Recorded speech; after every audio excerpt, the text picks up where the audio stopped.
মাঘের শীতে বাঘের বয়, গরম খিচুড়িতে সব জয়। তো আজকে আমি গরম খিচুড়ি রান্না করছি।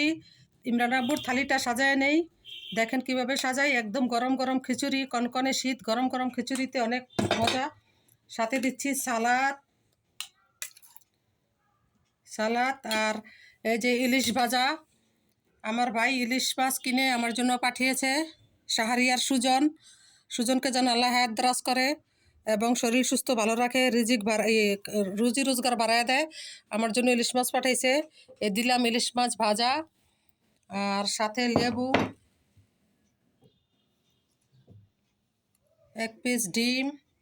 আর আমি বেরেস্তা করছিলাম, কিন্তু আমার বেরেস্তাটা বেশি মচমচা হয় নাই। তো যাই হোক, যাই হয়েছে। তো এই হলো আজকে ইমরান আব্বুর থালি। তো গাইস, আজ এই পর্যন্তই। তো আমার থালিটা কীরকম হলো আপনারা লাইক কমেন্ট শেয়ার করে জানাবেন।